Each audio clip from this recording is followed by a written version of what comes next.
Ladies and gentlemen,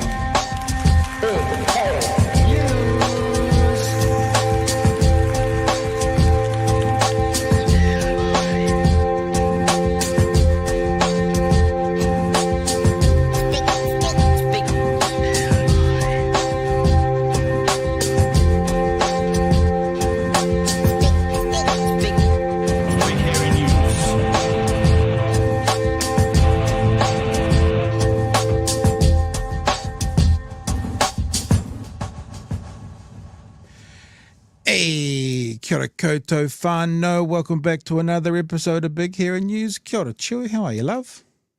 Kia ora, Pat. I'm doing good. It's been a lovely day here in Dunedin. It was nice, but there was a cold wind. I took the dog up to the park at about 5 o'clock, and it was like, you look at the sky, fantastic. You walk in the wind. Oh, it's a bit of a chill there, a little bit there. But that's Dunedin, isn't it? See, this is why you will always be an Aucklander. All right. Shut up, Dick. That's horrible. Soft northern Jesse. I had a fantastic day of 2 hours in a dentist chair with him spending 45 minutes going, yep, we can fix this. Yep, we can fix this. Yep. Oh, shit, I can't fix this. And then gave me an option of a temporary filling or have the tooth pulled out.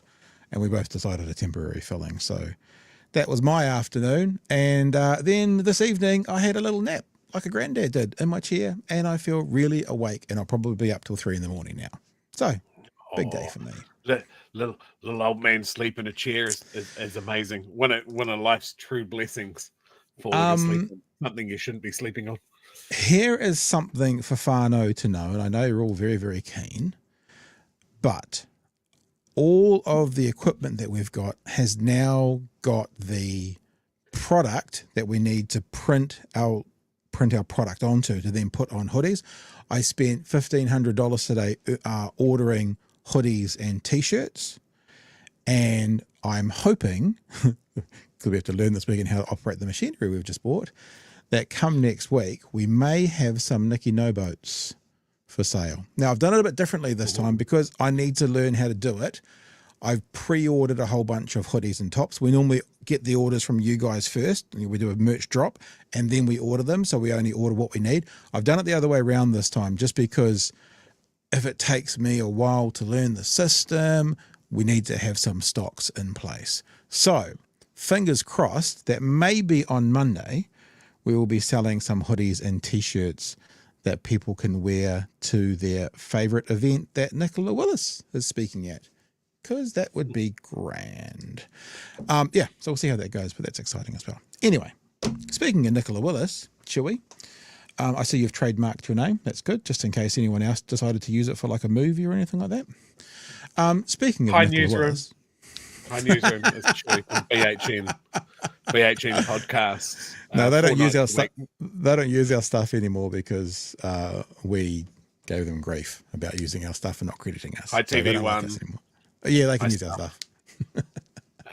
And remember RNZ who called us Big Hair News, like we look after 80s glam rock bands or something when they did it. We'll get there. All right, team. Speaking of Nicola Willis, speaking of the ferries, we saw Anne Genter in the house this week having a bit of a crack, a bit of a chat at old Nicola Willis about this stuff and about spending money on roads but not ferries. And we just thought, why don't we get Anne to come and join us and have a chat about it? So welcome to the show, Anne Genter. Kia ora. Kia ora. How are you? Good. It's great to be back. Great to see you. Thank you. Yeah, been a while. Did you ever sleep this afternoon? No? Yes? I did not. No. No. I did. Because I'm very, very old. Hey, I saw something on Mountain Tui's. Oh, see, we gave credit again, Chewy. Mountain Tui's YouTube channel this week. I'm going to play a couple of short clips of you in the house and the response from Nicola Willis to you in the house, and then we want to have a chat about it. Here is you in the house talking to Nicola Willis, asking Nicola Willis about spending money on roads, but not on ferries. Let's get this bit first of all. Why has she considered that $3 billion for this IREX project, which had a business case and clear strategic value of retaining a rail connection between the North and South Island, was unaffordable, but yesterday has committed to at least $3 billion to add less than 2 kilometres of 1 car lane in each direction in central Wellington before an I like that look. I like the look, which is actually, I can't believe I'm saying this out loud, what you're actually thinking. 1 car lane in each direction in central Wellington before an investment case has even begun. Okay. And so then Mountain Tui went on to point out the response. I see we've lost Chewy. I'm sure he'll be back when his computer rights itself. And then the response. So you've basically asked, how can you justify spending, what was it, 3 billion, whatever it is, on a road? It's going to be at least 3 billion, not just on the road, because, 3 billion will buy you a decent amount of road out in the rural areas where it's needed. Yeah. But in central Wellington and tunnels, it's not very much road. So why would you spend 3 billion on that with no business plan, but cancel 3 billion on the roads of national significance known as the Cook Strait? And I do want to talk about this as well, which is the response, which is the worst non-response to a point that she's actually goading in her non-response as well. So let's hear what she had to say to respond to that. Fair question. Well, Mr. Speaker, if the member for Rongotai wishes to tell the people of Miramar that they don't deserve a duplicate Mount Vic tunnel, that they should sit in traffic, that their buses should go slowly, that they should have an adequate ability to cycle through the tunnel to get to work, then she is welcome to go and campaign on her commitment to get rid of the second tunnel. Good luck. So, an absolute non-answer there as well. So first things first. The national response to your question of roads over ferries. We've been talking a lot about the ferries here. We're not going to drop it either, as people have just seen. We've got a whole merch line come out dedicated to it. Tell us where we're at as a country right now and where you guys are at as the opposition trying to figure out what these guys are actually doing. Well, I just think it's hard to explain to ordinary people who expect the government to make reasonable decisions based on evidence about what's good for the country. And unfortunately, the current lot are not doing that.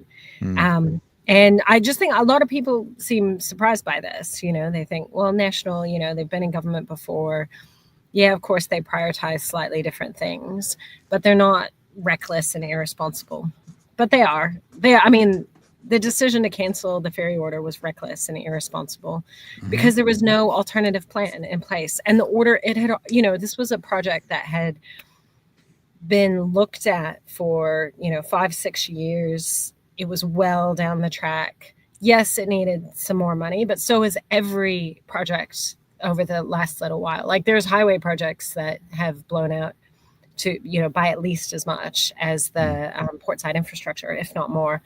And those are still going ahead. So, and then of course they've just announced this other project, which there's no investment case for it, but they're saying they're going to do two tunnels in Wellington that are going to have a bottleneck with 7 traffic lights in between them. So it's just, it doesn't stack up. It doesn't make sense. But this is a government, and you can see it with Nicola Willis and you see it with Simeon Brown. They're just so committed to their very shallow talking points that they campaigned on, I guess. And they campaignred on, I don't know if they campaigned on canceling the ferries, to be fair, but they did campaign on some sort of tunnel in Wellington. Yeah. Just so we're aware, they did not. So when they come out and talk about, Winston Peters came out this week, Chewy, or last week, and saying what we've finally done is stop the last guys who were doing things they didn't have permission to and didn't have a mandate for, after they've done things like cancelling the ferries and downgrading Dunedin's hospital as well. The infrastructure question overall. I mean, I think that this government, to their credit, we give credit when credit's due, they went populist at the last election and that's what helped them get through. This tunnel thing in Wellington sounds like a populist idea. When do the voters kind of go, well, actually, I can even see through your populism now. I can see that actually ferries would be a better idea than a tunnel. Have they bitten off more than they can chew in their populist idea with these tunnels? Or is this going to keep working, do you think, to fool the public? It's a fair question. I don't know, but I can say that at least in Wellington Central and Rongotai, the government parties did very poorly. I think, the Greens got the #1 party vote in Wellington. We were the top for party vote in Wellington Central and Rongotai. We won the seats. And if you add in Labour's vote, which was relatively close behind us in Rongotai, reasonably close in Wellington Central, it was like 70% of the people voted Labour or Green, and then you add into Party Maori and top, and it's only about 26% that voted for government parties. So, and that's with party vote. So I think the commitment to the tunnel in Wellington has something to do with the base of, and possibly New Zealand Transport Agency. I'm not sure. It's Chris Bishop and Nicola Willis and the people they listen to, I guess. But it's not really the people of Wellington. Maybe the people in the north of Wellington who want to be able to just drive through Wellington to get to the airport. But yeah, I'm not convinced that roads are populist. I think that rail is very popular in New Zealand. And if National was serious and campaigned on rail and invested in it, and the ferries, I think that it would be electorally successful for them. So I don't totally understand where they're coming from on this, other than some weird ideology. But again, I think it's like they genuinely must think that these projects are good. And I think they're surprised when they find out that they don't actually stack up. They're not the best use of money. Speaking of infrastructure, when we see and have headlines about Labour and National working together on PPPs when it comes to infrastructure, should we as the public be celebrating that as a government and opposition coming together and getting stuff done? Or should we be more concerned that they're talking PPPs and it's going to be paid for twice, once by the taxpayer and then again by the taxpayer with tolls? Yeah, I wouldn't be so rosy tinted glasses as Labour is about the public-private partnerships, because I mean we've seen they've actually cost more money when it comes to Transmission Gully, Puhui to Warkworth, and I can't. Now we're in a more high interest rate environment. Going to the private sector for finance is going to make things even more expensive. You still have to pay the money back. I'm not convinced that Christopher Luxon understands that, it's not just free money. Like, the private sector doesn't just come build you a bunch of infrastructure for free from overseas. We'll have to pay for it again. And of course, again, they're prioritizing projects that don't fundamentally reduce transport costs or improve efficiency. So it's not like there's some things that make sense to borrow money to invest in them. But for these roads, it doesn't make sense. And then on top of it, we'll be paying extra. And then if they want to have user charges, I think the thing is the tolls won't pay for the roads. Even if they tried to toll them to pay for them, nobody would use them. So they'll say they're going to fund it via tolls, and then, as they usually do, they'll at the last minute be like, "Oh, never mind. We're not going to toll it. This is just coming out of the general fund for hospitals and schools and public services." Chewie, you spent a fair bit of time in Wellington. You must have some thoughts around this whole thing. Yeah. Look, for a big chunk of the time that I lived in Wellington, there was obviously a lot of discussion and public feedback sought and that sort of thing as part of the Let's Get Wellington Moving project. And there were some really exciting ideas in there with light rail from, I think at one point was considered from Johnsonville right out to Island Bay or out to the airport, converting one of the tunnels into cycling and a walking tunnel, and then having multiple lanes going through one tunnel with 2 lanes dedicated to public transport, whether that be buses or trains. And then it all just fizzled. It seemed to me that more than a decade's work got fluffed. And then everyone went, "Oh, okay, blank slate. Big tunnel, 2 big tunnels." Tunnels that are not connected and have a bunch of traffic lights and crowded city streets in between. Absolutely. And anyone that has any experience in central Wellington will tell you that the problem is the Basin Reserve. Yeah. Because you'll come out of those tunnels and then smack into what is basically a great big roundabout surrounded by traffic lights, where all of central Wellington's traffic coming in from Island Bay, coming out from Miramar, coming the other way, they all go through this big bottleneck. And that seems to be the problem that nobody I think wants to solve. they are proposing to grade separate the basin, but you still have to go on Vivian Street and Cambridge Terrace if you're heading to the airport. Maybe on the way back from the airport, it will be a bit faster, but because they've done the bypass there. But there's the southbound side is not really going to be improved by much. I was just thinking, like, I don't know if you're interested in this, but like one problem I think is the institution. So like NZTA, you know, they just have some people who've been really focused on this idea of 4 lanes, which is really just 2 lanes in each direction, to the airport because of a 20th century approach to categorizing roads that says, you know, oh, well, you got to have a state highway going to an airport.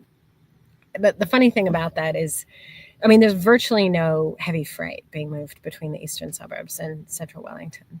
All the freight, you know, the actual state highway 1 is the Cook Strait ferries. You know what I mean? And that's the rail connection as well.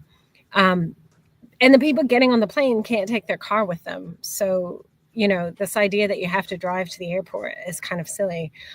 It's good for the airport because they make a lot of money off parking and taxi stands.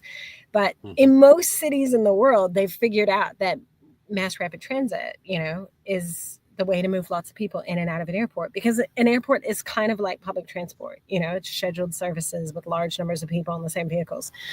So there's a real, you know, opportunity to solve the problem of traffic congestion in Wellington, which only is ephemeral, to be honest. Like, I mean, it's only less than an hour, I would say, at the peak, twice a day, if that. There's an opportunity to solve our real transport challenges, but you've got to prioritize the money into other things. And I think particularly when they've canceled such an important project with the ferries, and which might have flow-on effects. And I'm sure you have talked about this on your show before, like canceling rail-enabled ferries may sort of end rail freight in the South Island, which is a shocker. And that, I don't believe they've considered that at all. I don't think the advice they received from Treasury officials or Ministry of Transport went into any practical implications of severing this connection. And I think they massively underestimated the impact it will have on freight costs to get stuff to the South Island from the North Island. I think that probably Nicola Willis and Christopher Luxon probably think of the South Island. They watched like Lord of the Rings and they saw all that stuff in Central Otago and they thought it was a mythical land, and now they believe that for real. So why would you need to send rail to a mythical land that doesn't really exist? Surely New Zealand is the North Island, and they don't really understand why it's called the North Island when there's nothing else, but that's all that's in their mind. That's possibly what they're going through. Sorry, Chewie, I interrupted you.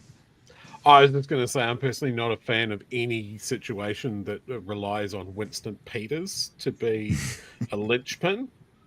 And that's what it is. You know, part of his regional development fund with Shane Jones when he was on the other side, reinvigorated the Hillside Rail Works down here in Dunedin, in which case they're doing the work. And now they're talking of severing this rail link between the 2 islands. So how do you get the things that they're working on at Hillside to the North Island now? So again, I think it's a combination. Like there's a little bit of like politics or whatever, but I actually think that both within Treasury and within NZTA, there's like a culture that is anti-rail and that is pro-highway. And doesn't, you know, and is just into building the highways wherever, even when they don't make sense. And that she received some advice from Treasury that was like skeptical of KiwiRail's case for these ferries. And then just, you know, I'm going to be tough and I'm not going to give KiwiRail more money. And I don't know the extent to which they really understand the consequences of these decisions, and I don't think they're popular. Like, I think losing rail would be like quite catastrophic for New Zealand, especially in the 21st century when we have to massively reduce our carbon emissions from transport. But even just the cost, like the cost of moving things by truck is greater. If you don't have an alternative, if you don't have coastal shipping, if you don't have a viable rail service, then there's no option, and people have to move stuff by truck. And it's not just, it's the cost for the people moving the goods, and it's the cost for the roads, which are constantly having to be rebuilt. And then there's the carbon emissions and the environmental costs. But I think when you've got the CEO of Main Freight going, this is a bad idea. Well, he's smart. Okay, he's really smart. That's a big problem. He actually is really smart. And Main Freight are not involved in that transporting New Zealand, which used to be called the Road Transport Forum, because they're smart. Like, they care about logistics. They run a successful business globally, and they've seen how stuff works overseas, and they know that just throwing a few more highway lanes into Auckland or Wellington isn't going to solve the problem. So I think we should be listening to the CEO of Main Freight. And in your opinion, do you think this government understands how interconnected things are? I honestly think that a lot of these politicians, sorry to say, my colleagues, who I wish, were genuinely curious and interested in solving problems, I think they come with like a certain ideological point of view. Clearly, there's a lot of people in government who are, here to serve the interests of their donors. And then there's some who are just have certain ideological positions, like tax for rich people is bad. Benefits for people who've lost their jobs, bad. Cars good, motorways good, rail bad, public rail company bad. Let's make it private. I think it's like, and they haven't really like thought through, because they also say we care about cost benefit analysis and cost effectiveness, but clearly they haven't done the math on their own policies. So we haven't actually touched on this in this conversation. We started talking about ferries, but can we get a sense from you being in the House where we're at with ferries at all? Because where the public is we saw this ferry order cancelled.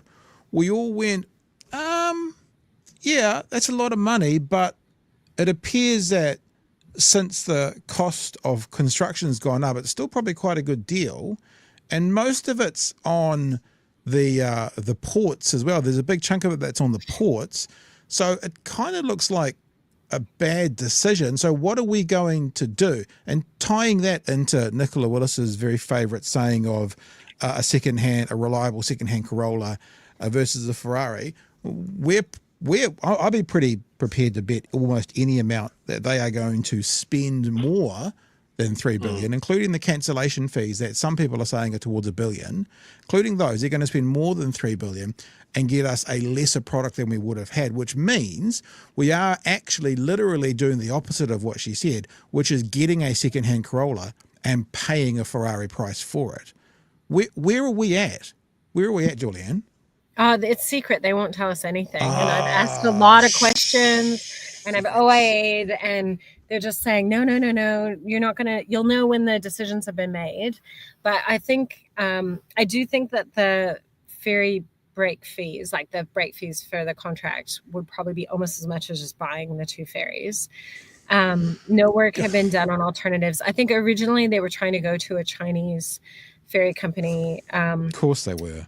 Party of business, Joey. Party of business who are going to cancel a contract that would have got us the fucking ferries. It's a party of business, though, businessman, party of business. Sorry, Julian. It's just infuriating. No, it is infuriating. It's awful. But I think that it's possible that they're going. I don't know. I wouldn't bet against them going back and trying to negotiate a deal with Hyundai, with the South Korean shipbuilders, but whether or not they'll be rail enabled, or they'll have to change something, right? They'll have to change something about it. But I think after they canceled it, they realized they can't really solve this problem for a lot less money. They're not saving money, and yeah, it's going to cost the same or more for a worse outcome. Definitely. Pat, sorry. I just combined your last name and your first name. Thanks. I think the fact that they're keeping this all secret, right, because it's commercially sensitive, right. Just, it really comes off of like, we know the answer and the answer is bad. And we do not want you to know the answer. Yeah. And this whole thing is just so knee-jerk. Like, they could have spun it in a way that they look like the hero. They could have gone, look, the deal that Labour did was bad. We've been in negotiations with Hyundai and we've saved $5,500. Look, we've got a better deal instantly. We're so good at this. But instead, they've cancelled it. And they've just pulled the pin on a grenade that they just don't know when it's going to go off. Yeah. And we're just sitting here talking about it every couple of weeks going, but the shoe's going to drop. At some point, they're going to have to announce that they've done something. We'll do the sums. We'll look at the boats. We'll look at the fact that they have to still rebuild the ports to handle the new boats and be more resilient. That's the problem that was being solved. They still have to solve it. And whatever they're going to come out, everybody says that the IREX project was a good deal. Business case was solid. Everybody agreed that it was the right way to go, apart from Nicola Willis that came into their office and then threw it in the bin instantly. It is going to be devastating to them. Chewie, you forgot you forgot to give her correct credentials. English graduate, Nicola Willis. You forgot that part about it. Who's running our finances? Sorry, maritime expert, ocean going captain, Nicola Willis. There's a couple of questions I've got left, a bit kind of skewed from that, Julianne. But is there anything else you want to mention about the ferries? Do you want to bring us down any more? Go on, make our nice worse, Julianne. No. I mean, I think that they probably will. I'm hoping that they will. And sorry to rely on Winston Peters for this, but I am hoping that they will make a decision to carry on with the original contract somehow. Maybe try to make a different plan for the port side infrastructure that saves them some money. I mean, admittedly, Greater Wellington, I believe, pushed KiwiRail to go up to Kaiwharawhara, which is further away, and possibly a more expensive place to do the wharves up there. So maybe there was something that could have been done to find a slightly better solution on the Wellington side. But all that work that's just been stopped and picked in, I mean, you're going to start it up. It's not going to be cheaper, right? And it still needs to be done. So I think they wanted probably a private solution, like some sort of private company to come in and be like, we'll run the ferries, and, KiwiRail shouldn't be in the business of running boats. This is ridiculous. But I think they have created a huge mess for themselves. So that's good, right? It means hopefully people will realize that these people are not great economic managers. But it's that strange. It's that strange thing, Julianne. I mean, those of us who aren't particularly impressed with this government go, oh, that's good, but, I'm going to be on the ferries at Christmas time or in January next year coming to the North Island doing a road trip. And all I'm going to be thinking is, at a year from then, there could have been a new ferry. And even though it's kind of showing them their whole ass, it's still screwed New Zealand en masse for the next, 20, 30, 40 years. So whilst it's good that we get to see how terrible these guys are, it's one of those things that I wish they hadn't been terrible in this instance, because it's going to be so bad for the country. No, 100%. I'd much rather they had made a better decision, and I hope something can be salvaged. I mean, we've lost a year, but, at least a year. Yeah. Here's two quick questions for you. I know there's a dress code in Parliament, but what would we have to get this printed on to send to you to wear in Parliament? I would definitely get kicked out of the house if I wore that into Parliament, unfortunately. But think of the headline. I would consider my options were, it's interesting because the speaker hasn't kicked anyone out yet. And I think it's possible he wants to keep it that way. But yeah, I would happily, I love it. It's great. And yeah, I'll talk to my team here about whether we could get away with it. I don't think I could. I definitely we'll do the greens a bulk deal. You just let us know. And the last thing is, I know I've already shown this, but Chewy was playing with his camera at that point, and for people who have just joined us, I want to ask for you, how is a minister allowed to answer the question, which is basically, you know, you gave away the ferries, you're spending $3 billion on roads. How can you justify that and get this as the answer? Mr. Speaker, if the member for Rongotai wishes to tell the people of Miramar that they don't deserve a duplicate Mount Vic tunnel, that they should sit in traffic, that their buses should go slowly, that they should have an adequate ability to cycle through the tunnel to get to work, then she is welcome to go and campaign on her commitment to get rid of the second tunnel. Good luck. So how is that? I mean, I guess I'll say from any politician. I mean, I guess both sides do it, but the government are the ones that are held to account at the moment. So they're the ones that need to provide answers to these questions. Why is that allowed? And yeah, why is that allowed? How do you get around that? It's been really frustrating to ask questions this time, and I have to say that I'll just be totally honest. I really disagree with the speaker's approach. So the speaker afterwards claimed that my question was out of order. It's not out of order. My question was not out of order. I'm sure it wasn't, but he claimed that my question was out of order. So he just they do everything they can to shut us down and to not. The ministers are not held to account. They're not expected to really address questions. They get away with all kinds of rubbish like that. And then I get told off by the speaker, like my question was out of order. And it is kind of like slightly working, because it's very discouraging, you know, in that environment. You kind of feel like, oh, well, should I not, you know, what do I do now? How do I get around this? Same with written questions. I've really struggled to get reasonable answers to reasonable questions from Simeon Brown, especially, and I need to make a complaint to the speaker, but I don't really have a lot of faith he's gonna act that way, because he's from the National Party, and you know, he hasn't demonstrated an ability to be objective, in my opinion. Does he feel more partisan than previous speakers? Because I mean, I'm not in the House, obviously you are, and you see what's going on. You know, Trevor Mallard was speaker, wasn't he? Trevor Mallard.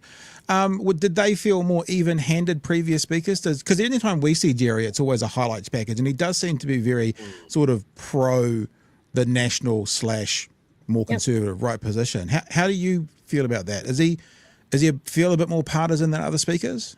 Yeah, I definitely think that Trevor Mallard went much harder on the government ministers and we gave answers when I was a minister. Like, we actually answered the questions, especially written questions. They'll just give me a link to some documents and say, find it yourself. Like, they don't even attempt to answer the question. That information might not be in those links. It's it's definitely way worse. I haven't complained to the speaker about the written questions, but anytime I've done a point of order this time, he's been really hard on me and claimed that I was the problem. When I first started in Parliament, Jerry Brownlee was the transport minister, and I got to ask him a lot of questions, and Lockwood Smith was the speaker initially. And I definitely felt like it was a fair situation. David Carter, maybe a little bit less objective, but still way better than what I think happened in this exchange, where I was told my question was out of order. And just one other thing I was going to say, sorry, this might be boring, but you know, that claim she made about the Mount Vic tunnel, that it's going to speed up buses and it's going to have walking and cycling, that's not even true. The buses go through a different tunnel. The buses go through a bus tunnel, and the buses aren't slowed down, you know, but they're not affected by this. And as far as I know, I'm pretty sure that walking and cycling tunnel is not going to be included in the government's option for these tunnels. So, I mean, they haven't put out enough detail for us to assess that. And I was just thinking I should ask a written question about that as I was watching that exchange just now with you. But I'm pretty sure that walking and cycling won't be included, because it will be considered too high cost in projects that are already very high cost. And they're trying to get the cost of those projects down any way they can. Obviously, the walking and cycling component would be small relative to the car component, but Yeah. Well, listen, Julianne. I caught that comment on the bus tunnel as well, and the first thing that I thought of was like, you've never taken the bus to the airport. You would know that straight away. It takes a different route from the mainstream traffic, and it doesn't really get caught up in traffic too much because of it. Yeah, it's funny that they don't take the bus. Julianne, if they're going to keep avoiding, then we need to keep pointing it out. So don't be a stranger. You got my number. If anything ever happens, get a hold of us. Come say good day. We'll point it out, and there'll at least be some of it out there into the ether that some people can possibly pick up on to think about over the next, let's say, 2 years. Shall we? Very good. Really appreciate your work. All right, Julianne, all the best, and we'll talk to you super soon. Thanks for joining us tonight. Pomari.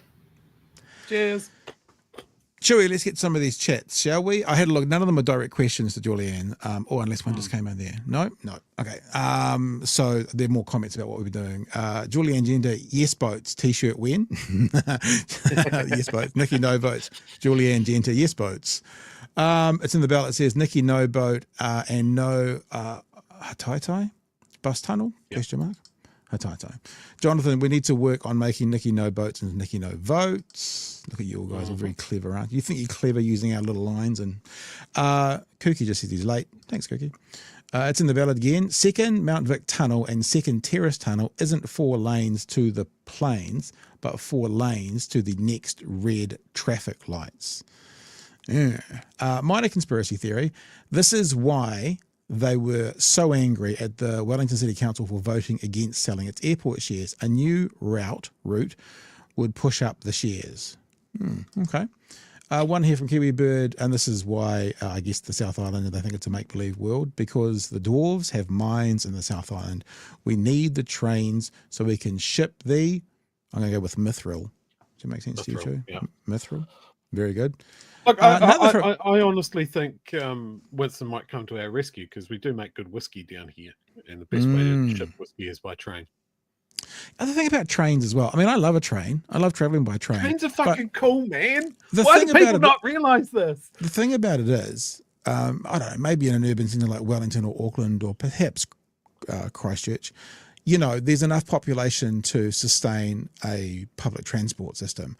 But anywhere else, like there's not enough people in Dunedin to make a public transport system profitable, like wash its face. So it has to be seen as a service. And if it's seen as a service, then all those questions go away. It's like libraries. Libraries aren't seen as a business model. They're seen as a service, and there's a cost to them, and there's a public good for them, but there's not a financial return. And if a government starts thinking about them as a service rather than needing a business model, then that's when they're going to get, Luxon said it last night in the apology to the survivors of abuse and state care. We're not going to start this conversation with a dollar figure. Paraphrase. Good, but there's other things that you also shouldn't start with a dollar figure, which you are. It's in the ballot. LGWM had a brand new tunnel. Let's get Wellington moving. Had a brand new tunnel and repurpose the old Mount Vic tunnel into active transit, where 2 electric wheelchairs can pass each other.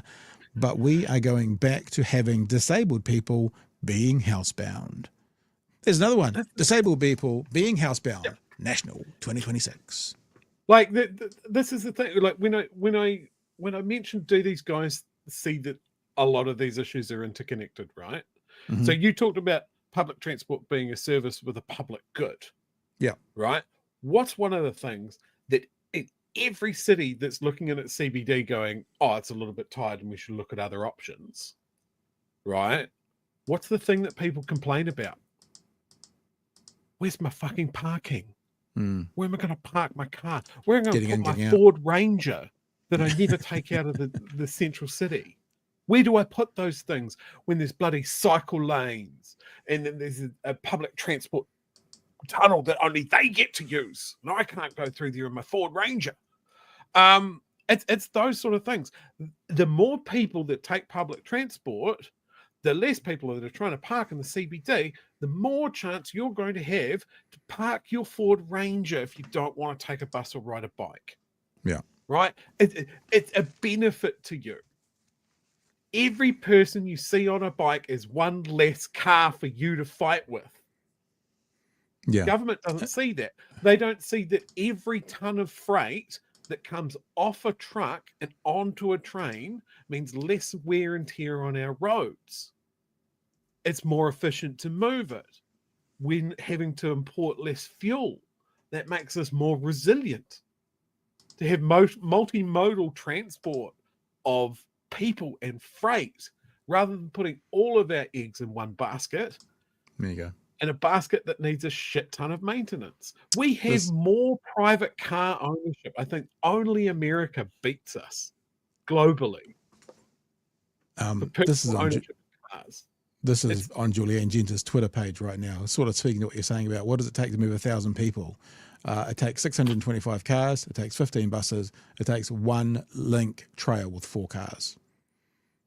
There you go. Like now turn that into freight. Same point. You know. Great example. How many people went to see Pearl Jam in Auckland? Friday and Saturday this weekend. Oh, 100,000 combined? What's the capacity amount, Mark? Because Friday was definitely sold out.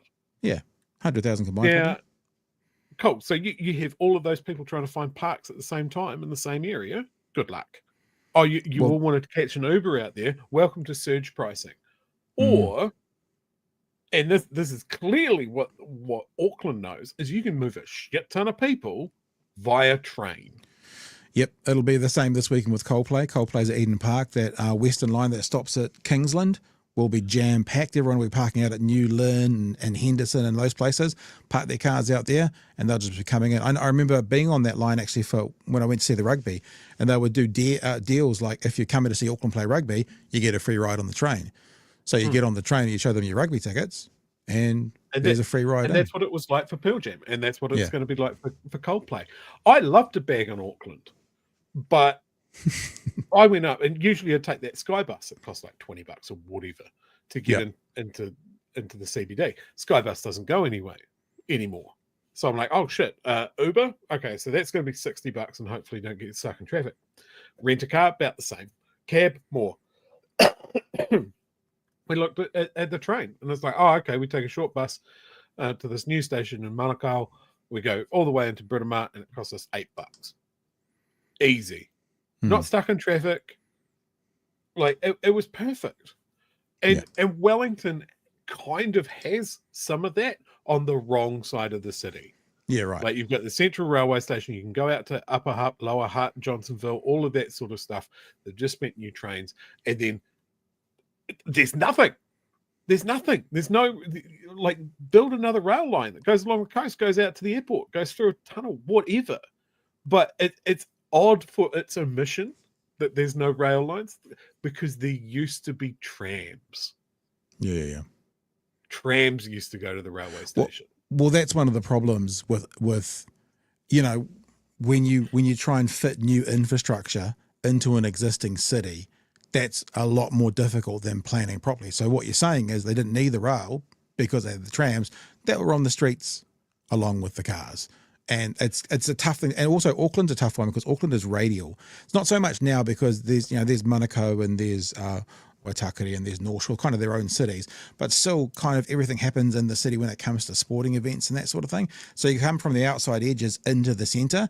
That's how the city kind of works. And so if you're coming from the east and you want to go to the north, you have to kind of come in and out, or from the west to the south, you kind of come in and out. It hasn't got a circumference very well of getting around. But yeah, that's always going to be the problem is squeezing public transport infrastructure into an existing city, which probably lends itself to buses because, of course, they can just drive on the roads. And this is a side effect of having a young city, right? You go to Europe, very old cities that were rail transport and subways and that sort of thing was integral to their growth. Yeah. It makes a lot more sense. And then Auckland has been very, very much car-centric since they ripped up the tram lines. Yeah. And that is the same in so many cities. Lots of them, their bus routes will be the old tram routes. Yeah. And the councils and city organisers still know that public transport is how you get people to places. Peter here points out the Dunedin hospital protest was so successful partly because the ORC put on free buses for everyone. And so they know free bus, people use it. Yeah. And I find that really interesting. Big public event, sporting event, free public transport. Get people in there, means we don't have any traffic hassles. You're getting it. You're getting it. Just make it free. Then there's a public good. There's so many things that spin off from that. But we keep repeating the same mistakes of, as you said, there's got to be a business case that they cannot possibly win on. Yeah. So then we sell it off. And then they can't do that either. And then people don't use it. It's not reliable. It's not often enough. So private cars. All right. Citizen Gold says tunnel versus ferries. What's the population of Miramar versus the population of the South Island? That should be a better metric.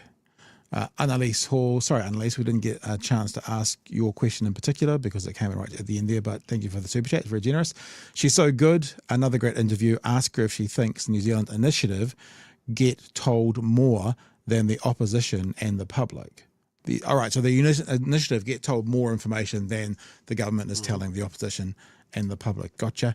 And Ken says, Nikki No Boats almost had me feeling sorry for the people of Miramar. I feel like... All right, let's get on to this next story. There's no video for this, so we can just talk it through, Chewy.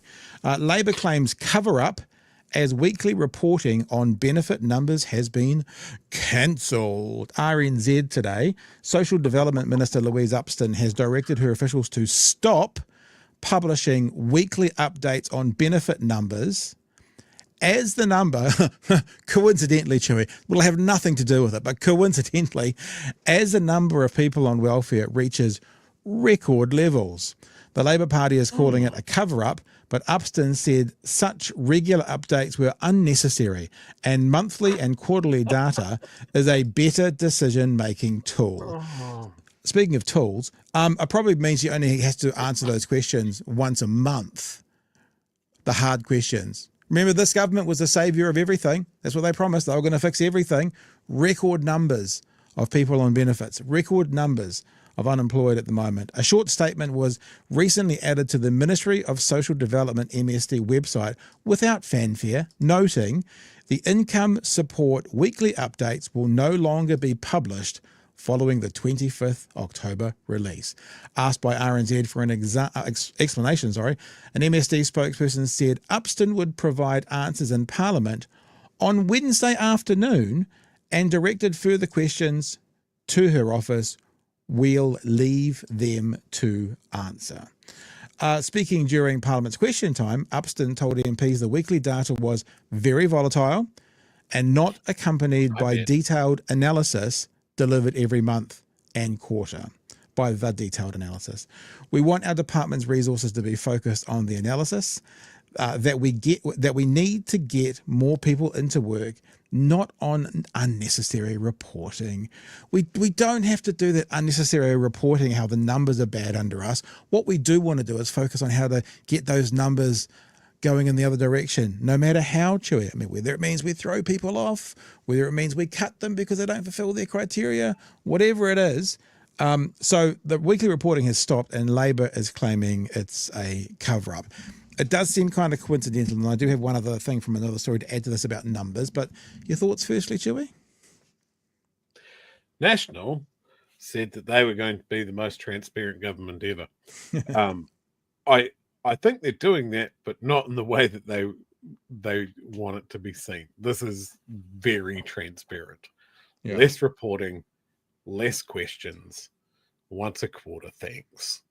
Form a line. I might answer you, I might not. We'll find out next quarter. In any sort of dickering with numbers, especially of beneficiaries and unemployment at this point, should be viewed through a lens of extreme distrust. And I don't think Upston really understands that.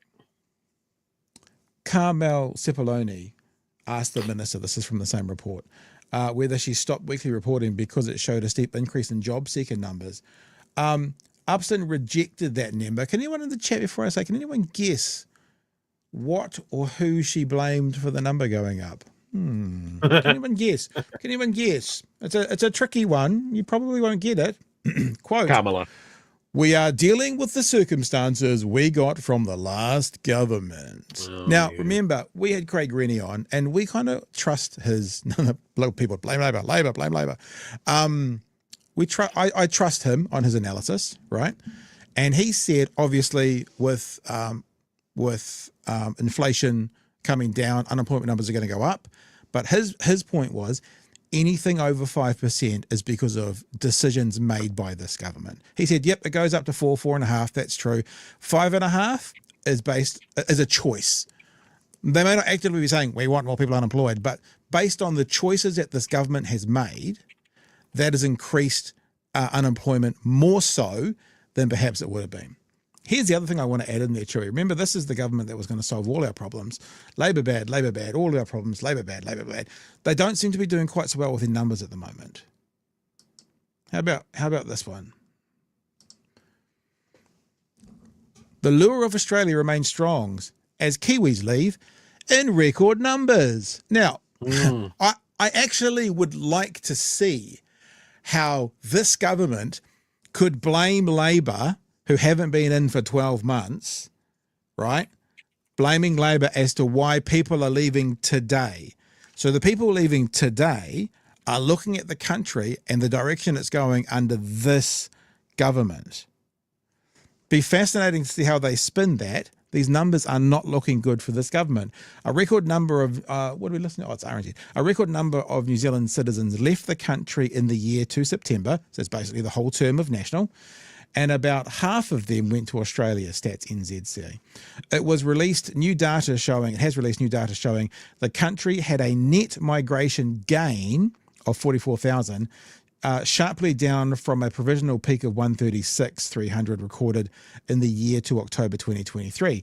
Stats NZ said the number of people moving to New Zealand was down and departures had increased.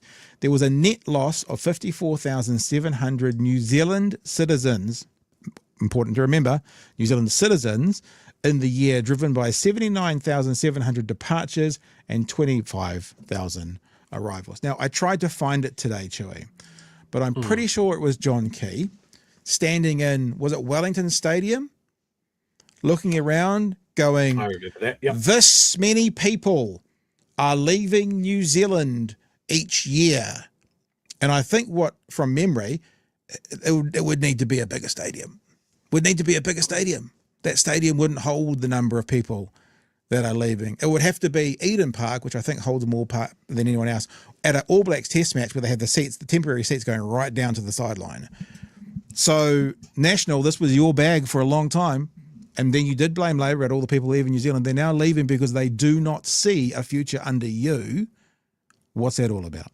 Chewie?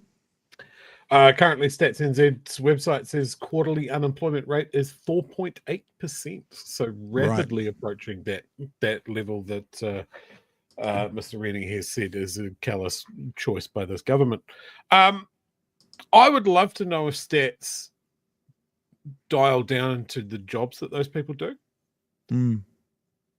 because I would wager to say that we've lost a lot of young tradies and cops, Nurses, teachers. Oh, by the way, looking like the nurses union is going on strike. Ooh. They haven't officially said it yet, but I'd say by this time next week we'll definitely know.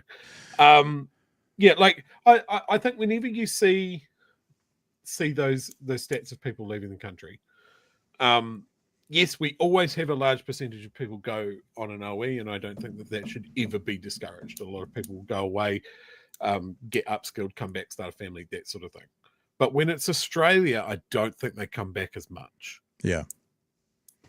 You know, and those will be people that will go over there, they'll start a family, then they'll decide that it's just they're there to stay now. I've got friends that have done this, that have gone and started a family. Now they're Australian citizens. They're not coming back. Yeah. Because Australia is basically New Zealand with snakes, and they like that. So, well, look, we should be the bird place, and they can be the weird, fucked up marsupial poison place. That's fine. That's their lane, and they should stay in it. And you know, but yeah, you're always going to have people leave, but when it comes to this, where people don't see the opportunity, Like if you go over there and you've got your education here, maybe you've started your job or your vocation here, you start looking at comparative pay rates in Australia or further afield. New Zealand does not stack up well. And a big chunk of that is lifestyle only goes so far. You know, I know my partner, as an example, would almost double her income in Melbourne. And that's you know, my arguments of, but Australia only goes so far. You know, they've got their problem. It's not the land of milk and honey, but when people are just looking at the numbers and looking at the opportunities they have, and they look at the current state of things in New Zealand, National's not offering them anything either. I saw a story. I'm just Googling it. I can't find it. Maybe someone in the chat can find it for me. It was something like, it was a smaller town in New Zealand, like Whakatane or Poti or something like that. And there apparently was a target by Australia on that town offering whatever the workers were, like a $93,000 or a $98,000 salary. So they've actually obviously identified that this town in New Zealand has a good number of these skills that we need, and we're going to actually target that town with advertising, trying to drag those people to Australia. I wish I had a bookmarked it. I can't remember what it was, but it was something. Yeah, I remember. A mining town, wouldn't it? Bud says Whakatane. Maybe it was Whakatane. Yeah. So it was just you just look at it and just go, oh well, they've done their research. They've done their research. But anyway, whatever it was, the point is, oh, here we go.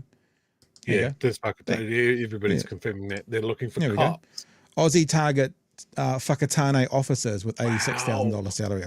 So Whakatane in particular, they're going, we want you guys in Whakatane. Wow. Madness, yeah? Madness. Do you want to add anything else to that? Got one subject to go. No, I have nothing further to add.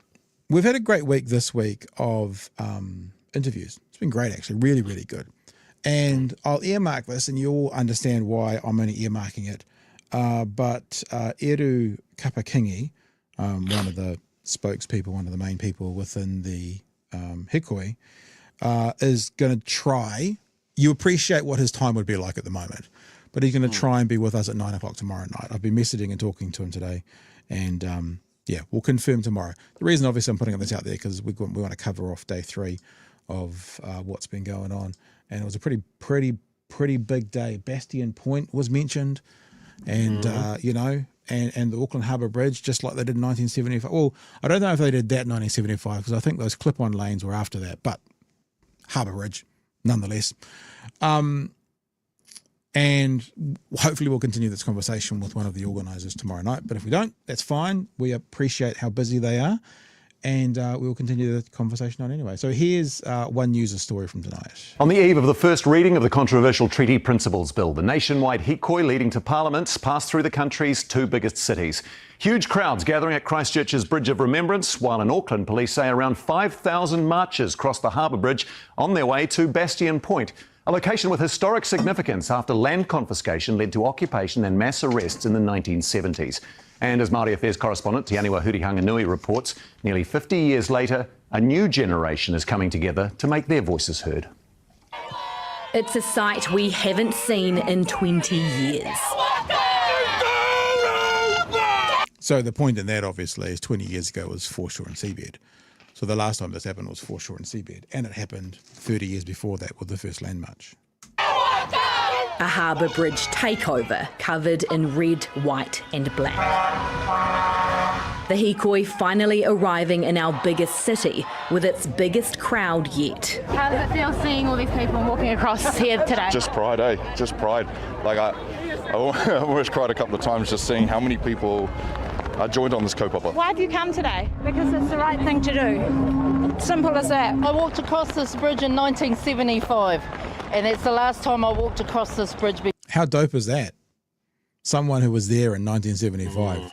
Dame Fina Cooper at the front, walking it again. I walked across this bridge in 1975, and it's the last time I walked across this bridge because it was a fight for land. And all these years later, our people, our nationhood have been asked to defend our treaty rights. They came any way they could. Have you got your walking shoes? Yes, I have. You can see them from a mile away. On walkers and wheels, some on shoulders or in their parents' arms. When Mana grows up, I want him to remember that this nation's full of aroha, full of unity, ko tahitanga. There's tangata whenua, tangata tiriti. The bridge swaying with each step. United in their opposition to the treaty. It looks kind of terrifying, but obviously it's designed to do that. Just don't look too close. What they did apparently is they sent them over in kind of groups, and you'll see one of those previous conversations when the man with the baby was being talked to. Like, it seemed like 200 metres back there was another line, and they actually sent them over in groups. That's what break step is. In the army, they used to do break step going across the bridge, because if you walk in unison, you can cause... You literally break a bridge.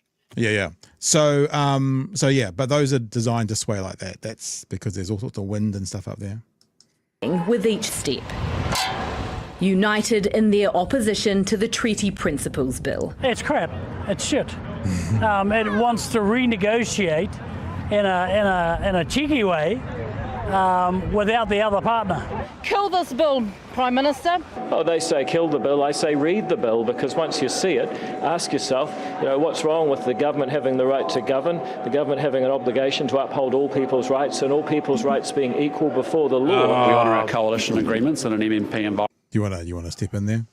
You want to? Why? Because the Peace Party always It's the same talking points. He's going to keep on hammering it, no matter how consistently he's been debunked. Yeah.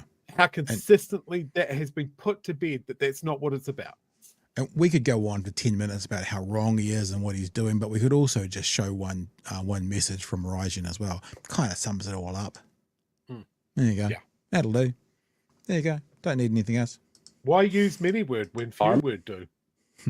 We support the bill to first reading, and as I've said right from the beginning, we don't support it beyond that. Some aren't convinced. That's not enough, That's not enough. Because it was in their power to kill the bill. Bingo. And they didn't. The crowds then weaved their way around the waterfront and towards Takaparafo or Bastion Point, where Ngāti Whātua Ōrākei stood waiting. The historic site of Māori land occupation etched in their memories. 49 years ago, my brothers and I followed our father and mother over the harbour bridge on the Māori Land March. And you honour us by replicating that activity. Now a new generation have their own fight to battle. Tianiwa, put this into context for us. How big was this hikoi today? Well, Simon, police estimate around 5,000 people crossed the bridge this morning, but organisers have a much higher figure. They say based on drone footage, over 25,000 people took part, and based on those numbers, that would make it the biggest hikoi to cross the Auckland Harbour Bridge in this country's history. I was here today and it certainly felt enormous. The hikoi was so big that it needed to be staggered, so several hundred people would be grouped and would cross the bridge at different times. I was there for the duration of the morning and saw waves and waves, over 7 waves I counted this morning. Now, the Auckland Transport Agency has warned people that there would be traffic delays this morning, and there were, but no major issues on their side. Police have called the hikoi peaceful, no major problems for them either. But this is relatively early in the hikoi journey. There are many more locations, many more towns and cities that it will pass through over the next few days, and we can expect numbers to swell again when it reaches Wellington early next week.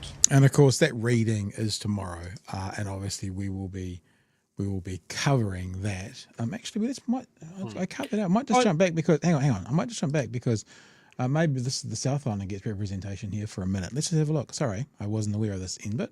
Christchurch, the hikoi has been described as another step towards a decolonised future. Large crowds gathered at the Bridge of Remembrance to chant, hear speeches and sing waiata. Which I think was 100 years old yesterday, the Bridge of Remembrance. I think I saw that story. And protester John Minto says the hikoi shows New Zealand's becoming a new nation built on Māori values of cooperation rather than the free market of competition. Shouldn't be intimidating for Pākehā because in fact it's totally inclusive. No one's trying to exclude anybody. Māori are welcoming everybody in here as part of the treaty, as treaty partners. It says democracy requires everyone to be around the table, and David Seymour's bill will lock Māori out. There you go. Yeah, I mean, like, you go, Joey. How long have we done this for, sir? I was just going to say, like, I was going through the headlines, specifically the headlines from the New Zealand Herald. The New Zealand Herald has a long and not so distinguished history in covering Māori rights, treaty issues, grievances, that sort of thing. Overwhelmingly, their headlines regarding the build-up to this hikoi was the finger-waving warnings from government and police that everybody must be on their best behaviour, and any instances of lawlessness would be punished, and parents shouldn't take their kids out of school because they'll be breaking the rules and all of that sort of stuff. And so what have we had? We've had, what now, 2-3 days of utter lawlessness?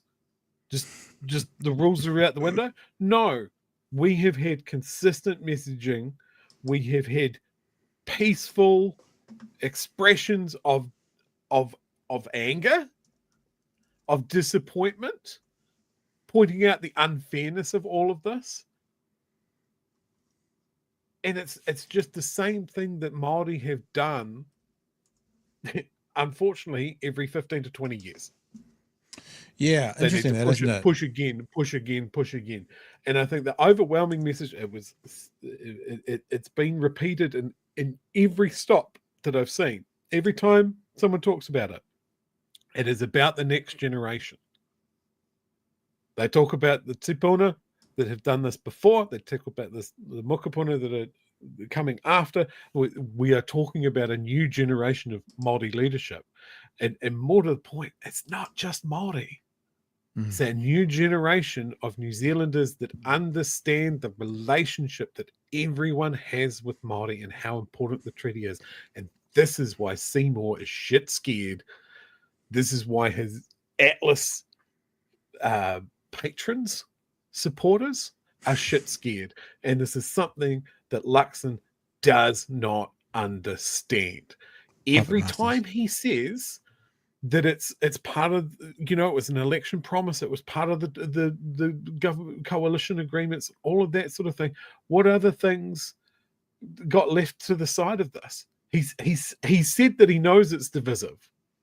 He said that he's going to kill it at the first opportunity, so it's a dead fucking duck. But still, there's 6 months of select committee where Seymour is just going to hammer his talking points that is just going to make people that have already decided that Māori don't deserve anything more. They've got enough that this is forcing a new apartheid in New Zealand.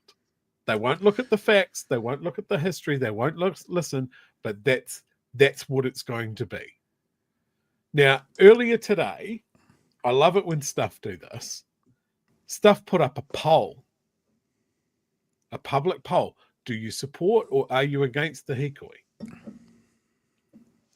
How many people do you need for like a good poll result? 1,000. 3,000 is pretty spectacular. Margin of error. Yeah. Yeah. And okay. Look, an online poll like this can never really be scientific. It's not scientific. No, it's not. It's not scientific. I'm just grabbing the results here. This is very smooth, by the way. It always is. Where is it? There we go. Take your time, Joe. We're in no rush. Yeah, no, it's good. It's smooth. You'll edit this out and post. It's fine. We're live. You forget we're live. 17,500 votes. 54 support the hikoi. 46 no. So there's still a lot of dinosaurs in this country. No. But here's the thing, yeah. And we talked a bit about this last night. Many, I can't say all, but many of those people who say no are going to be the ones that supported a particular protest in Wellington over COVID mandates. They're going, and like I said last night, there's a particular pile of melted pancake batter who runs a show on a particular platform who was bitching about the Prime Minister meeting with these protesters. He said he would meet with them. And he's the same guy who was bitching that the Prime Minister would not meet with the protesters a couple of years ago in January, February. So you can see the hypocrisy in people, because what those people who are saying no are saying is we don't support protest. And obviously that's not the case. What they're saying is we don't support those brown people protesting and trying to get more than they think they should get. That's what they're saying, because we should all support protest. Even if it's protest that we don't agree with the end game, it's a literal human right to protest, to organise, to publicise your grievances. So if anyone says they don't support it, they either, if I'm generous, don't understand. I won't say, or they're racist, because that's too much of a sweeping statement, but I'll say they have a slant on the world that often would speak against Māori issues. I'll put it that way. Or they don't understand. That's a generous way of doing it. And if we look at historically, previous big hikois, big protests like Bastion Point and that sort of thing, is they did move the needle. They might have not had the public support that I think this movement does, but they still moved the needle. It's disappointing that Māori have to do this. Yeah. You know, but I think it's going to work in a way that David Seymour hasn't predicted, that it is going to unite people in a particular movement. Yep. It's going to unite people like me and like you, Pat, that are Pākehā, that are just like, well, I don't see how this is necessary. I don't see how this bill is necessary. Mm-hmm. Like, we were making progress. And there's always going to be quibbles. Is it too far? Is it not far enough? Is it too fast, too slow? Whatever. But it was progressing. I think everybody can agree on that.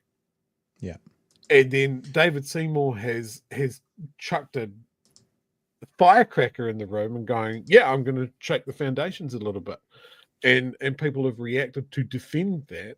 And they've taken, I think, for David Seymour, the very scary position that it's a generational issue. Yes.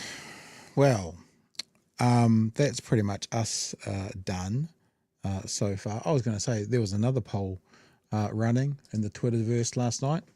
I should go and see what the results are, shall I? Should I go see what the results are? We'll do it live. We did it live. We'll do it live. Where is it? Oh, look, there's us. Oh, there's clips from today. Oh, lots of things going on. Oh, there it is there.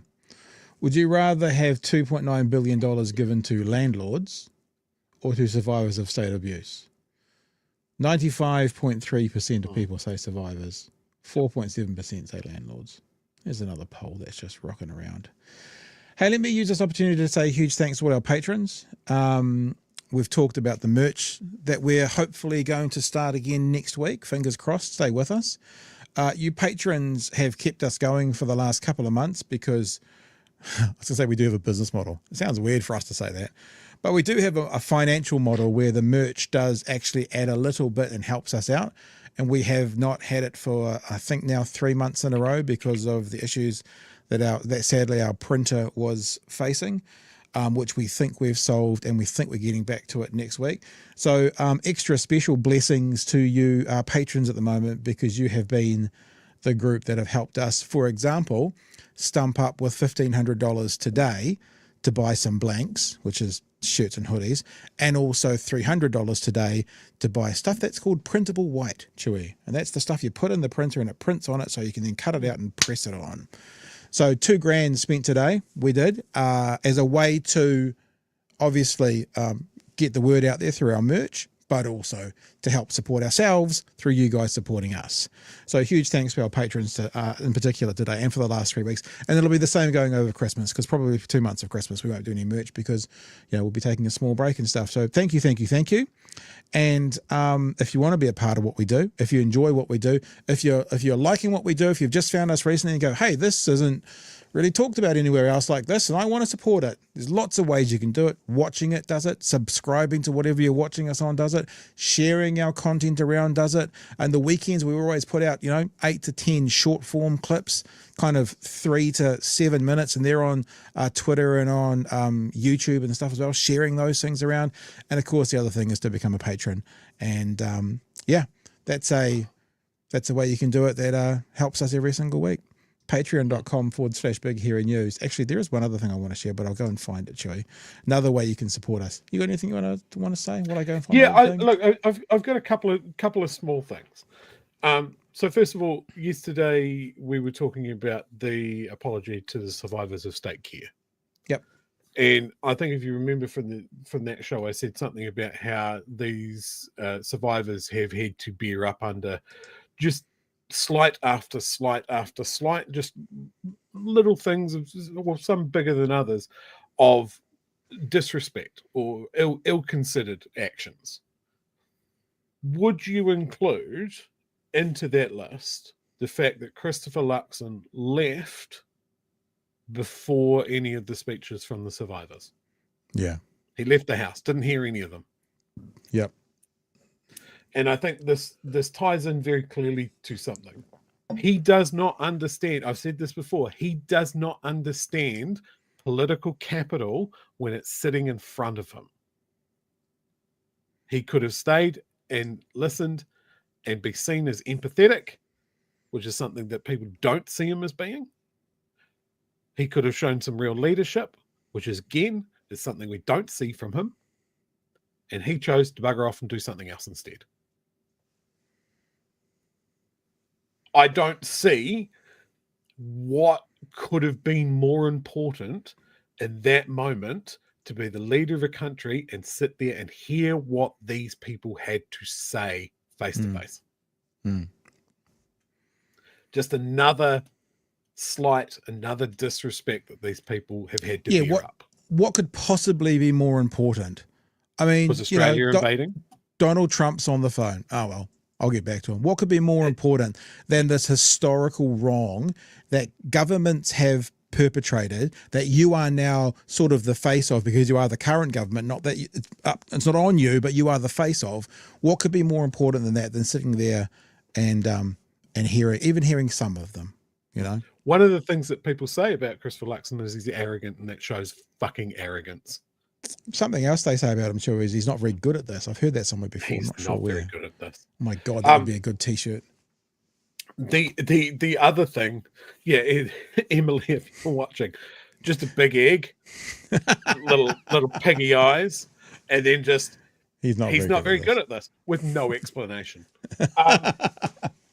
The other thing I want to highlight is this is 2 of 3. Tomorrow is hang on, I'm going to get comfy. Okay, go. Okay. Tomorrow is the first reading or the first vote, or whatever they call it, on the treaty bill. Seymour is shat out of his ass. I would urge people to actually email their national MP, whoever there is, the representative for the region, whether they're an MP or whether they didn't get it, whatever, whoever their national representative for their area is. And there is one reason for this. If you're a constituent of their area, send them an email, do it yourself, don't use a template or anything like that, and tell them to cross the floor and vote against it. Now, I saw a post from a former MP, and this is what she says. This is from Sarah Pallett. Trust me here. MPs take notice of emails addressed to them from their constituents. A handful of emails like this can be effective. Address to your MP, say I am a constituent, identify your concern, make a specific request, be polite, don't make threats, don't CC anybody else in it, don't use a template. Those are the emails that have impact. It's something that I'm going to do tonight. I'm going to send a bunch of emails as well, because I'm going to follow up that with an email to every national electorate in the South Island going, you guys need to support our hospital. Yep. And then specifically to the Dunedin representative, I don't even know who that is at this point. I'm going to have to go and find out. I'm going to ask the national candidate, MP, whoever, if he's on the list to cross the floor. I'm going to send it to as many people as possible because we just need a couple to cross the floor and not vote as a pack. Yeah, they won't. I mean, like, it's a great idea. I agree. Support it. They won't though, but I completely, I'm with you. Yeah, I don't trust them to do it either. Yeah, but it is one small thing that you can do right now. Yeah, that gets recorded, that they read, whatever, and then 3 of 3, and then we're out, Pat. I'm going to leave you with this image. Someone we haven't seen for a little while. Oh, you go, girl. Her post says she was having mad FOMO from not being able to participate in the hikoi, but they're in spirit. And I think you can see all of that spirit right there in that photo. Yep. I've just looked at my phone as well, and I realised that I will send a text off to Debbie Naroa Packer as well and see if we can get one of them on tomorrow night. Mm-hmm. So people, I hate making promises. There's this old rule in radio that I've told you about before that you never say who's coming on because they inadvertently don't. But just so you know, we will try and get people on tomorrow night who can speak either because they're there to this or they know what's going on. So, yeah, that's a dope as shit image, man. Yeah. Cool, bro. I'll just take this back off you. I know I feel like I don't want to quite go into a bit of a silly imagery after that powerful one, but here's another person that wants to fight for the right reason. Oh, that image there. Go on. Get ya. This is another way you can support us. If you happen to have 300,000 plus followers on a social media and you want to get behind us, you can do something like this. Real Lucy Lawless. Okay, the bitch is back. Time to glove up, people. Most who voted for the Grim Raper, love that, that should be trademarked, will soon regret it. He will back every genocidist, because cruelty is his MO. Let's get behind the truth tellers. Midas Touch, love them. Ram Media Network, hadn't heard of them, but now I'm looking into them. Our boy, Mehdi Hassan's in there. And in New Zealand, YouTube at DOC NZ Studios, Pat Brittington. It's only my name because we got to start up a BHN one in and of itself. But so just like if you're out there, like I saw a headline the other day that the person who won $30 million on Lotto recently had their ticket left at the top of their cupboard. Like if that's you, you know, little media startup that we can talk about a little inflection, or like if you've got hundreds of thousands of people that follow you, that's another way you can support us. And yes, one tweet from a person with lots of followers, and your Twitter numbers go up by hundreds of followers, just like that. I've worked out how Twitter works. You just get someone famous to tweet something out about your stuff, and a whole bunch of people will follow you. It's crazy. So there you go. That's what I do. I saw some people in the chat saying, "Have they talked about?" Lucy's a big supporter. She has been for a long time. She loves what we do. And yeah, we really appreciate her. I was going to say regularly, you know, as much as she does when she talks about us. And she did I tell you this about the hoodie that we sent her? Yeah, I've told that story. I don't know. For people who don't know, she contacted us. She wanted to wear what one was it? Which t-shirt was it? The left one. Is that what it was? Mm-hmm. To wear it to a I was going to say film convention. What do you call them? Like when a whole bunch of films are showing, and like festival? Festival, a film festival overseas, and it was I think it was the Cannes Film Festival where she was showing her documentary, and that's how we connected. And she's been a big supporter. That's actually a really good point. That that film that she was promoting is going to be in New Zealand theatres in the next couple of weeks. Oh, good. We might get it back on. We've talked about it briefly. It's about New Zealand camerawoman Margaret Moth, who has an incredible life, and was like I wrote a bloody book report about her. Oh, really? Back in my day. So I'm really looking forward to seeing that film. So that you didn't get a chance because we got given a copy to see that ran out. That link ran out, did it? Didn't you get to see it? I'll go see it again. I wonder if is it part of a film festival? Are they doing it? Because if they're part of the film festival, Lucy might come down and talk to it. We should see if we can connect if that's the case. It was part of the film festival. I think it's having its general run now. Okay. All right. Well, listen, we've done an interview with Lucy. Maybe I'll put that out there if it's coming out as well, and put a few more extra clips out there. So yeah, thanks for that. I got so inundated, not just with people telling me that Lucy had messaged about us, but also because I was tagged in it. I was going to bed last night. I looked down and there was hundreds of tweets, and I'm like, what? Because they were responding to her, but I was tagged in it, and I was like, oh, okay, sheesh, okay. I better get some American stuff up there pretty quickly. So I put an American election one up quite quickly just to catch some of those people. Mr. Arvids, we really appreciate your super chat, but like 300,000 followers. No, I'm just kidding. Just playing. What the fuck happened where we say I've come here for a better life from New Zealand to Australia? And Dave B says, print a dosh, national blue scarf on Nikki, please. Yeah, that's not a bad idea, actually, Dave. A blue scarf to identify her as being part of national. All right. No promises, Whānau, but we're going to try and get some stuff off the ground for you by next week. There'll be no, we're starting slow there, so there'll be no buffer again this year, I don't think. But then next year, man, we'll come back kicking and rolling, and you'll all want to buy the stuff, and, we'll make dozens of dollars. Hey, Chewy, dozens of them, maybe 2 or 3 dozens of dollars. Look, all I know is I get paid in a 20-cent mixture. Yeah, but 20-cent mixture ain't what it used to be. God, I used to get my 20-cent mixture, Joey. If only it scaled. They used to be as big as my head. If they were still the same as my head now, I'd have a diabetes problem. But yes, I have a conversation. I have a conversation going on with a manufacturer in China. I'm terrible at communication, and I typically email them. They email me back, and then a week later I go, oh yeah, and I email them, and they email me back, and then a week later I go, oh yeah. So we'll try. I'm trying to do one merch drop before Christmas. I'm trying to commit to one merch drop before Christmas, and then we'll try and be better next year. All right, team. It's been a fun one tonight. Very much appreciate Julie Anne Genter coming on. And as I said, tomorrow night we'll do our best to try and have some people on who are connected to, know about, want to speak to the hikoi, and or who are just prepared to speak to, attached to the first reading of that horrific piece of legislation that he sharted out for all of us to see. And now is trying to fool New Zealand to what it really is.